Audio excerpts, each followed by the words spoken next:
स्वागत है दोस्तों आप सभी का राम आईएएस पर। मेरा नेम है रिचा और आज हम क्लास 7th की हिस्ट्री के एनसीईआरटी का चैप्टर 5 देखने वाले हैं जिसका नेम है शासक और इमारतें। यहाँ पे इससे पहले वाले चैप्टर में अगर हम फर्स्ट डायग्राम की बात करें तो कुतुबुद्दीन ऐबक ने इसका निर्माण जो है लगभग 1999 में करवाया था। तो अगर हम कुतुब मीनार की बात करें, ये आप कुतुब मीनार का डायग्राम देख सकते हैं। इसे सिर्फ कुतुब मीनार जो है वो सिर्फ कुतुबुद्दीन ऐबक के द्वारा नहीं बनवाया गया था। होता क्या है कि कुतुबुद्दीन ऐबक इसका निर्माण करवाना स्टार्ट करवाते हैं, लेकिन उसके बाद उनकी डेथ हो जाती है। तो उसके बाद जो नेक्स्ट रूलर आते हैं वो इसका कार्य स्टार्ट करवाते हैं, जो कि इल्तुतमिश ने करवाया था। तो अगर हम कुतुब मीनार की इमेज के बारे में देखें या अगर आपने रियल में भी देखा होगा तो वहाँ पे आपने एक चीज़ देखी होगी कि इसकी जो डिज़ाइंस एंड जो कलर्स है वो डिफरेंट है। तो वो डिफरेंट होने का रीज़न यही है कि इसे दो रूलर्स ने बनवाया, तो उनकी थिंकिंग जो थी वो अलग अलग थी, या कह सकते हैं इसे हम आर्ट एंड कल्चर वाले सेक्शन में पढ़ेंगे कि आखिर क्या वजह थी, क्यों इसमें फिर बाद में एक रूलर आते हैं वो मरम्मत करवाते हैं। तो इनके बारे में हम देखेंगे। जैसे आगरा का किला जो भी बनवाया गया था अकबर के द्वारा, तो इसमें माना जाता है कि अकबर जो किला बनवाया था तो उसमें लगभग 2000 लोग जो थे वो पत्थर काटने वाले थे, लगभग 2000 लोग ही सीमेंट और चूना बनाने वाले थे, तथा 8000 जो थे वो मज़दूरों की आवश्यकता पड़ी थी। तो ऐसा हम कह सकते हैं कि लगभग 12,000 लोगों को इसमें रोजगार मिला था जब आगरे का किला बनाया गया था। नेक्स्ट टॉपिक आता है अभियांत्रिकी कौशल तथा निर्माण कर।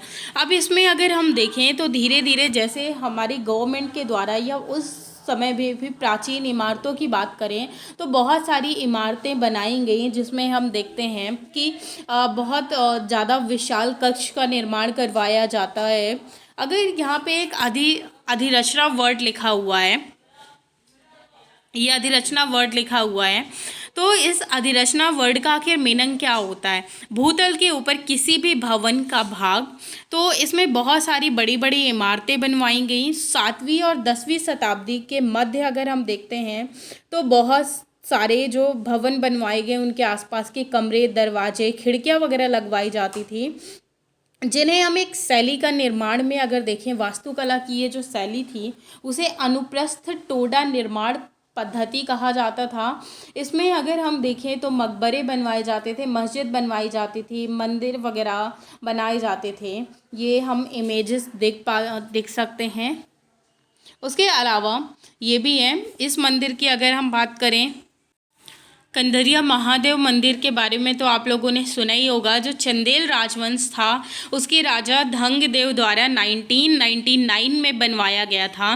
तो यहाँ पे ये इमेज भी है। इसमें प्रवेश द्वार था, मंडप था, नृत्य का आयोजन किया जाता था। तो यहाँ पे अगर हम देखें मुख्य मूर्ति जहाँ पर रखी जाती थी, तो ये पहले जब मंदिर बनाए जाते थे तो मंदिरों की अगर हम बात करें तो पहले इस टाइप से स्ट्रक्चर बनाकर तैयार किया जाता था। इस स्ट्रक्चर में चीज़ें डिफाइन की जाती थी कि पहले किस प्रकार से बनाई जाएंगी।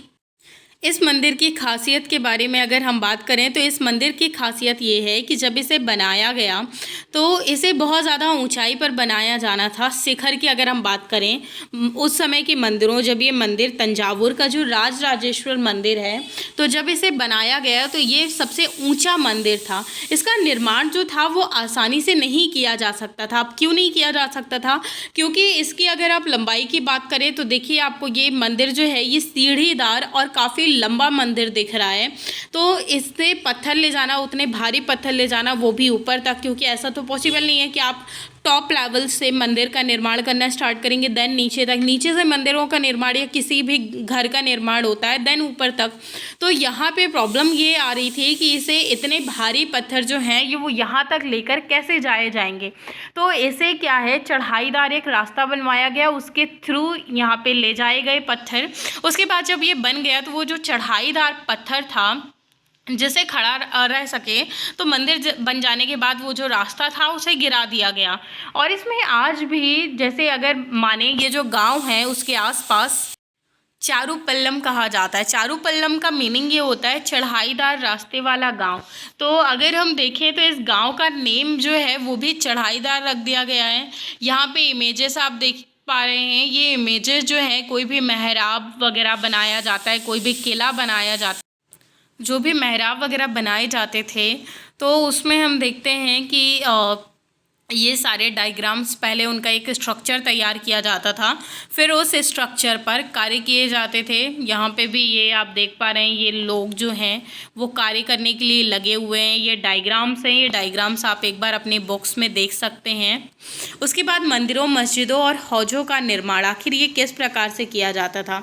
तो मंदिरों, मस्जिदों और हौजों के निर्माण के बारे में अगर हम बात करें तो ये सारे जो है वो उपासना स्थल हुआ करते थे, लोग प्रेयर करने जाते थे। जैसे कोई गॉड की प्रेयर करने, अल्लाह की प्रेयर करने, तो अलग अलग अगर हम बात करें तो लोग जो हैं अलग अलग गॉड को फॉलो करते हैं, लोग अलग अलग उनको मानते हैं। तो यहाँ पे अगर हम बात करें जैसे मंदिरों की बात, तो यहाँ के जो इस मंदिर का निर्माण है वो राजा राजदेव के द्वारा करवाया गया था। इसमें अगर राजा राजदेव की बात करें तो जो राजा राजराजेश्वरम थे, उन्होंने अपने उपासना के लिए किया। यहाँ पे अगर हम देखें तो गॉड का नेम एंड जो राजा का नेम है वो हमें सेम टू सेम मिलता है, या लगभग एक जैसा देखने को मिलता है। ये इसलिए ऐसा हो सकता है कि कहा गया हो, या राजा ने इसलिए कि जो राजा है वो गॉड को काफ़ी ज़्यादा फॉलो करता है, या गॉड की सिमिलर दिखाने का अपनी प्रजा को कार्य किया है उसने, तो ऐसा माना जाता है राजा राजदेव के बारे में। क्योंकि राजा राजदेव ने किसकी उपासना की, राजराजेश्वरम की उपासना की। तो यहाँ पे हमें ये चीज़ देखने को मिलती है इनके बारे में। साथ ही में जो मुसलमान लोग हैं वो अल्लाह की प्रिपेयर करते हैं। ये आप स्ट्रक्चर देख पा रहे हैं यहाँ पे। तो ये जो चैप्टर है इसमें कुछ इम्पॉर्टेंट चीज़ें तो हैं ही, लेकिन उसके अलावा ज़्यादातर जो चैप्टर है उसे उसी के थ्रू एक्सप्लेन किया गया है, डायग्राम्स के थ्रू। तो इसमें समझने लायक ऐसी बहुत सारी चीज़ें नहीं हैं। यहाँ पे साइड में जल का महत्व बताया गया है। फ़ारसी शब्द अगर हम देखें, आबाद और आबादी, आब शब्द से निकले जिसका मीनिंग जो होता है वो पानी होता है। तो फ़ारसी शब्द में अगर हम कह सकते हैं कि आब जो है उसका मीनिंग पानी होता है। आबाद की जगह पर जो शब्द इस्तेमाल होता था जहाँ बसावट हो, और इसका एक और अर्थ यानी एक और मीनिंग भी मिलता है कि खुशहाली। तो इसका मीनिंग ऐसा कह सकते हैं कि आबादी का अर्थ जनसंख्या एवं समृद्धि दोनों से ही लिया जा सकता है। यहाँ पे ये डायग्राम कमेंट करके आप बताइएगा अगर किसी को पता है। साथ ही में आप लोगों से कुछ क्वेश्चंस पूछो या कुछ कमेंट करने को पूछो तो आप लोग बिल्कुल भी आंसर्स नहीं देते हैं, आखिर उसका क्या रीज़न है। तो जिसे भी पता है आप लोग कमेंट करके ज़रूर बताइएगा। वैसे मुझे ये भी पता है कि आप लोग पूरा वीडियोस नहीं देखते हैं, बहुत सारी चीज़ें स्किप कर देते हैं या ये चेकआउट कर लेते हैं कि आखिर मैम ने क्या बताया, उसके अलावा नहीं।